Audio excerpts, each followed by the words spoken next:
ഇറാന്റെ ചാരന്മാർ ഇസ്രായേലിലുണ്ടെന്ന് ഒടുവിൽ ഇസ്രായേൽ തന്നെ സ്ഥിരീകരിച്ചു. ഈ വിഷയം ഇതിനു മുൻപ് തന്നെ പ്രാധാന്യത്തോടെ ചർച്ച ചെയ്യപ്പെട്ടതാണ്. പിന്നീട് ഈ മേഖലയിൽ നിന്ന് അല്ലെങ്കിൽ ഈ അഭിപ്രായത്തിൽ നിന്നൊക്കെ ഇസ്രായേൽ ഏറെക്കുറെ ഒഴിഞ്ഞു മാറുകയായിരുന്നു ചെയ്തിരുന്നത്. അത്തരം ചാര സംവിധാനങ്ങളൊക്കെ പ്രയോഗിക്കാൻ വേണ്ടി പല ഘട്ടങ്ങളിലും ഇസ്രായേൽ ശ്രമിച്ചിരുന്നു. ഡ്രോണുകൾ ഉപയോഗിച്ചുകൊണ്ടും വ്യക്തികളെ ഉപയോഗിച്ചുകൊണ്ടും ശ്രമിച്ചിരുന്നു. ഞങ്ങൾ അതൊക്കെ തടയുകയും അത് പിടികൂടുകയും വേണ്ട രീതിയിലുള്ള കാര്യങ്ങളൊക്കെ അതിനോടനുബന്ധിച്ച് പ്രാവർത്തികമാക്കുകയും ചെയ്തു എന്നാണ് അവർ അന്ന് പറഞ്ഞിരുന്ന മറുപടി. അതോടനുബന്ധിച്ച് ഒരാളെ പിടികൂടിയിരുന്നു, അദ്ദേഹം ചോദ്യം ചെയ്തു വരികയാണ് എന്നൊക്കെ പറഞ്ഞ് അവസാനിപ്പിച്ചതാണ്. ഇപ്പോൾ ഏറ്റവും ഒടുവിൽ പുതിയ റിപ്പോർട്ട് വരുന്നത് വളരെ കൃത്യമായ രീതിയിൽ ഇസ്രായേലിന്റെ രഹസ്യങ്ങൾ ചോർത്തി കൊടുക്കാൻ എല്ലാ കാര്യത്തിലും മിടുക്കും കഴിവുമുള്ള അല്ലെങ്കിൽ സർക്കാർ തലത്തിലൊക്കെ സേവനം ചെയ്യുന്ന വ്യക്തികളെ തന്നെ ഇറാൻ ഉപയോഗപ്പെടുത്തുന്നുണ്ട് എന്നുള്ളതും അതിൻ്റെ ഗുണങ്ങൾ അവരനുഭവിക്കുന്നുണ്ട് എന്നതിൻ്റെ ഏറ്റവും ഒടുവിലത്തെ ഉദാഹരണമായിട്ടാണ് ബെൻഗൂരിയൻ എയർപോർട്ടിന് നേരെ യമൻ നടത്തിയിരിക്കുന്ന ആക്രമണത്തെ ഇസ്രായേൽ കാണുന്നത്. നമ്മുടെ രഹസ്യങ്ങൾ ചോർന്നു പോകുന്നുണ്ട് എന്നത് ഏറെക്കുറെ ഉറപ്പായിരിക്കുന്നു എന്നുള്ളതും ഈ കാര്യത്തിൽ വലിയ രീതിയിലുള്ള അന്വേഷണം വേണം. അങ്ങനെ അത്തരം ആളുകൾ രാജ്യത്തിൻ്റെ അകത്തുണ്ടോ എന്ന് പരിശോധിക്കാനുള്ള സംവിധാനം വേണം എന്ന തരത്തിലെ കാര്യങ്ങൾ പോകുന്നു. ഇത് ഏറെക്കുറെ സ്ഥിരീകരിച്ചുകൊണ്ട് ഇസ്രായേലിൻ്റെ ചില മീഡിയകളും പ്രസിദ്ധീകരിച്ചിട്ടുണ്ട് എന്ന റിപ്പോർട്ടും പുറത്തു വന്നു. ഇപ്പോൾ ഇസ്രായേലിനെ സംബന്ധിച്ചിടത്തോളം അവരുടെ എല്ലാ എയർപോർട്ടുകളും ആക്രമിക്കാൻ സാധ്യതയുണ്ട് എന്നുള്ള ഒരു രഹസ്യ വിവരങ്ങൾ കിട്ടിയിട്ടുണ്ട്. പ്രത്യേകിച്ച് ബെംഗളൂരു എയർപോർട്ടിൻ്റെ കാര്യത്തിൽ അതവർ സ്ഥിരീകരിക്കപ്പെട്ടതാണ്. വലിയ രീതിയിലുള്ള സുരക്ഷാ സംവിധാന കാര്യങ്ങൾ ആ മേഖലയിൽ ഒരുക്കിയിട്ടുണ്ട്. അപ്പോൾ എത്ര ദൂരത്ത് നിന്ന് വരികയാണെങ്കിലും കണ്ടെത്താനുള്ള സംവിധാന കാര്യങ്ങൾ ഒരുക്കുകയും അതിനെ പ്രതിരോധിക്കാനുള്ള അയൺ ഡോം പോലെയുള്ള പ്രതിരോധ സംവിധാനങ്ങൾ, അമേരിക്കയുടെ പ്രതിരോധ സംവിധാനം എല്ലാം നിലയുറപ്പിച്ചിട്ടുണ്ടെങ്കിലും ഇതിനെ കവച്ചുകൊണ്ട് അല്ലെങ്കിൽ ഇതിനെ പ്രതിരോധിച്ചുകൊണ്ട് ബാലിസ്റ്റിക് മിസൈലൊക്കെ രാജ്യത്തിൻ്റെ ഭൂമികയിൽ വീണ് കഴിഞ്ഞാൽ തങ്ങൾ ഇനി എന്ത് ചെയ്യും എന്നതിനെക്കുറിച്ച് ഒരു രൂപമുണ്ടാക്കാൻ വേണ്ടി ഇസ്രായേൽ സർക്കാരിന് ഇപ്പോഴും സാധിച്ചിട്ടില്ല എന്നുള്ളതാണ്. പ്രതിരോധം ഉണ്ടാക്കാൻ വേണ്ടി സാധിക്കുകയാണെങ്കിൽ പരമാവധി മിസൈലുകളും ഡ്രോണുകളും തങ്ങൾക്ക് പ്രതിരോധിക്കാൻ വേണ്ടി സാധിക്കും. അത് ഭൂപ്രദേശത്ത് വീയാതെ തന്നെ ആകാശത്ത് വെച്ച് തന്നെ തകർക്കാൻ സാധിക്കുന്നത് വലിയ അഭിമാനമായിട്ട് തന്നെയാണ് ഇസ്രായേൽ എല്ലാ കാലത്തും കണ്ടത്. ഈ അടുത്ത കാലത്ത് ഈ ലെബനാനിൽ നിന്ന് തുടങ്ങിയിരിക്കുന്ന വൈദൂരമുള്ള മിസൈൽ ആക്രമണത്തെ പ്രതിരോധിക്കാൻ സാധിക്കുന്നില്ല. അത് ഹൈപ്പർസോണിക് മിസൈലിൻ്റെ നിർമ്മിതിയും അതിൻ്റെ സംവിധാനങ്ങളും കാര്യക്ഷമമായ രീതിയിലാക്കാൻ വേണ്ടി സാധിച്ചത് ഇസ്രായേലിൻ്റെ കൈവശത്തിലുള്ള പ്രതിരോധ രഹസ്യങ്ങൾ, അതിൻ്റെ ശക്തി ഫലങ്ങളെല്ലാം ചോർന്നു പോയത് കൊണ്ടാണ്. അത് ഈ രാജ്യത്തു നിന്നുള്ള വ്യക്തികളല്ലാതെ മറ്റൊരാൾക്കും അതിന് സാധിക്കുകയില്ല. ആയതിനാൽ സൈനിക മേഖലയിലോ അല്ലാത്ത തലങ്ങളിലോ തങ്ങളുടെ കാര്യങ്ങൾ ചോർത്തി കൊടുക്കാൻ വേണ്ടി ആരെങ്കിലും ഉണ്ട് എന്ന് ഞങ്ങൾ സംശയിക്കുന്നു എന്ന തരത്തിലാണ് ഈ റിപ്പോർട്ട് അവസാനിക്കുന്നത്. അതിന് വലിയ രീതിയിലുള്ള അന്വേഷണ കാര്യങ്ങൾ നടത്തുന്നുണ്ട്. അങ്ങനെയൊക്കെ പോകുന്ന ആ വിഷയമായിട്ട് ബന്ധപ്പെട്ട കാര്യങ്ങൾ. ഇപ്പോഴത്തെ ഇസ്രായേലിനെ സംബന്ധിച്ചിടത്തോളം രണ്ട് പ്രതിസന്ധി അവരെ വല്ലാത്ത രീതിയിൽ പിടികൂടിയിരിക്കുന്നു. ഒന്ന്, അമേരിക്കയും യമനും തമ്മിൽ കരാറുണ്ടാക്കി, ചെങ്കടൽ കരാർ എന്ന രീതിയിൽ ഒരു കരാർ വ്യവസ്ഥ ഉണ്ടാക്കി. അമേരിക്കയുടെ കപ്പലിനെ ആക്രമിക്കില്ലെന്ന് യമനും യമൻ ആക്രമിക്കില്ലെന്ന് അമേരിക്കയും തമ്മിൽ പരസ്പരം ധാരണയുടെ അടിസ്ഥാനത്തിൽ ഉണ്ടാക്കിയ കരാറാണ്. ഇത് ബാധിക്കുന്നത് ഇസ്രായേലിനാണ്.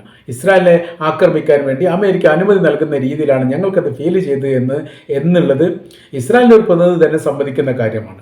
കരാറുണ്ടാക്കുന്ന സമയത്ത് ഇസ്രായേലിനെയും കൂടി കൂട്ടി സംയോജിപ്പിച്ചുകൊണ്ട് ഉണ്ടാക്കുകയും ഇസ്രായേലിൻ്റെ കപ്പലിനെ ആക്രമിക്കില്ല എന്ന തരത്തിലേക്ക് കാര്യങ്ങൾ പോവുകയൊക്കെ ചെയ്യേണ്ടതിന് പകരം ഏകപക്ഷീയമായിരിക്കുന്ന ഒരു കരാർ വ്യവസ്ഥ ഉണ്ടാക്കിയതോടുകൂടി തങ്ങൾ അപമാനിക്കപ്പെട്ടു എന്നാണ് ഇസ്രായേൽ വിലയിരുത്തുന്നത്.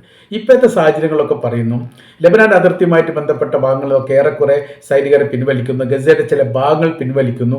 എന്നാൽ പിൻവലിക്കുന്ന ഭാഗങ്ങളിലേക്കൊക്കെ വീണ്ടും തങ്ങൾ ആഡ് ചെയ്യാനുള്ള സംവിധാന കാര്യങ്ങൾ നോക്കുന്നു. അതിൻ്റെ കാര്യം ഗസയുടെ പൂർണ്ണമായിരിക്കുന്ന അധികാരം ഏറ്റെടുക്കുന്നതുമായി ബന്ധപ്പെട്ട കാര്യത്തിന് ഞങ്ങൾ വലിയ രീതിയിലുള്ള പ്രവർത്തനം നടത്തിക്കൊണ്ടിരിക്കുകയാണ് എന്നാണ് ഏറ്റവും ഒടുവിലായിട്ട് ഇസ്രായേലിൻ്റെ പ്രധാനമന്ത്രി തന്നെ പറഞ്ഞത്. എന്നാൽ അത് എത്രത്തോളം കാര്യപ്രാപ്തിയാവും, വിജയിക്കും, പ്രതിരോധം എത്രത്തോളം ഉണ്ടാവും എന്നതിനെക്കുറിച്ച് ഇപ്പോഴും വിവരം പുറത്തു വന്നിട്ടില്ല. മർമ്മപ്രധാനമായിരിക്കുന്ന ഭാഗങ്ങളിലെല്ലാം ഹമാസിൻ്റെ ഭരണങ്ങൾ ഇപ്പോൾ ഗസയിൽ ഉണ്ട് എന്നാണ് റിപ്പോർട്ട് ചെയ്യുന്നത്. എന്നാൽ ഈ മേഖലയിൽ കീഴടക്കാൻ വേണ്ടി തങ്ങൾക്ക് സാധിക്കുമെന്ന് ഇസ്രായേൽ പറയുകയും ചെയ്യുന്നുണ്ട്. പക്ഷേ അവരുടെ രാജ്യ സംരക്ഷണവുമായിട്ട് ബന്ധപ്പെട്ട വിഷയത്തിൽ ഒരു ഏകോപനം എത്താൻ വേണ്ടി അവർക്ക് സാധിക്കാത്തത് വലിയ പ്രയാസമായിട്ട് നിലനിൽക്കുകയാണ്. രാജ്യത്തിൻ്റെ സർവ്വ മേഖലയിലെ അതിർത്തിയിലും ആക്രമണം ഉണ്ടാവാൻ സാധ്യതയുണ്ട് എന്നാണ് വിലയിരുത്തുന്നത്. ഇന്റലിജൻസ് നൽകിയ റിപ്പോർട്ടിൻ്റെ അടിസ്ഥാനത്തിലൊക്കെ ഈ കാര്യങ്ങൾ കൃത്യമായ രീതിയിൽ പറയുന്നുണ്ട്. ഏത് മേഖലയിൽ വെച്ച് ഏത് സമയത്താണ് ആക്രമണം ഉണ്ടാവുക എന്ന് പ്രത്യേകമായ രീതിയിൽ പറയാൻ വേണ്ടി സാധിക്കുകയില്ല. കാര്യം അവർ പറയുന്നത് തീർച്ചയായിട്ടും തങ്ങളുടെ രാജ്യത്തെ ആക്രമിക്കാനുള്ള സാധ്യത വളരെ കൂടുതലുണ്ട്. അത് മറ്റ് അറബ് രാജ്യങ്ങളുടെ സഹായത്തോടെയോ പിന്തുണയോടോ കൂടി ആക്രമിക്കുമെന്നാണ് ഞങ്ങൾ മനസ്സിലാക്കുന്നത്.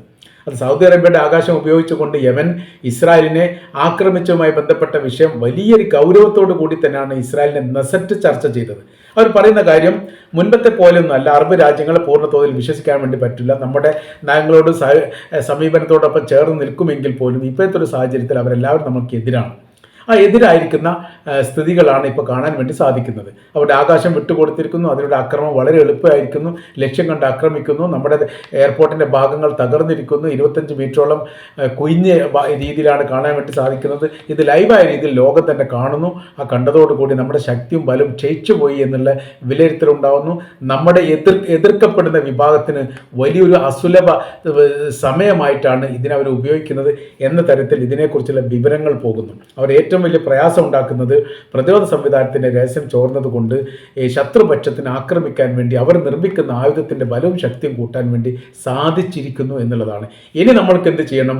അവരുപയോഗിക്കുന്ന ഈ പറയപ്പെട്ട ഹൈപ്പർസോണിക് മിസൈലിനെ പ്രതിരോധിക്കാനുള്ള പുതിയ നിർമ്മിത വസ്തുക്കൾ, പ്രതിരോധ സംവിധാനങ്ങൾ പുതിയ പേര് വെച്ചുകൊണ്ട് ഉണ്ടാക്കണം. അത് ഇപ്പോഴത്തെ യുദ്ധ സാഹചര്യത്തിൽ അത് വലിയ പ്രയാസമാണ്. മാത്രമല്ല, അങ്ങനെ ഉണ്ടാക്കിയാൽ തന്നെ ഹൈപ്പർസോണിക്കിനേക്കാൾ ശക്തിയുള്ളത് മറ്റൊന്ന് ഉണ്ടാക്കാൻ വേണ്ടി അവർക്ക് സാധിക്കുന്ന തരത്തിലാണ് ആയുധ നിർമ്മിതിയുടെ കാര്യത്തിലൊക്കെ ഇറാൻ വലിയ രീതിയിലുള്ള മുന്നേറ്റം ഉണ്ടാക്കിയിരിക്കുന്നത്.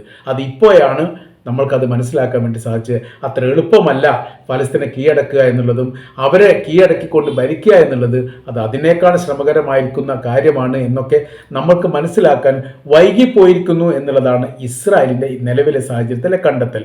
ഇനി പ്രതിരോധവുമായിട്ട് ബന്ധപ്പെട്ട കാര്യത്തിൽ ഇനി എങ്ങനെയൊക്കെയാണ് അമേരിക്ക ഇസ്രായേലുമായിട്ട് സഹകരിക്കുക എന്ന കാര്യത്തെക്കുറിച്ചൊക്കെ അവരുമായിട്ട് ചർച്ച ചെയ്യാൻ വേണ്ടിയിട്ട് തീരുമാനിച്ചിരിക്കുന്നു എന്നുള്ളതാണ്. ബൈഡനേക്കാൾ ശക്തിയും ബലവും ഇറാനെതിരെയൊക്കെ ട്രംപിനുണ്ടെങ്കിൽ പോലും ബൈഡൻ്റെ കാലത്തുള്ള മുന്നേറ്റം പോലും ഉണ്ടാക്കാൻ സാധിച്ചിട്ടില്ല എന്നുള്ളതും, ഇത്ര പരസ്യമായ രീതിയിൽ തങ്ങളുടെ രാജ്യം ആക്രമിക്കപ്പെടുന്ന ഒരു സ്ഥിതിവിശേഷം ഉണ്ടായിട്ടില്ല എന്നുള്ളതും യുദ്ധപരാജയത്തിൻ്റെ ഭാഗമായിട്ട് തന്നെ ഇസ്രായേൽ വിലയിരുത്തുകയാണ്.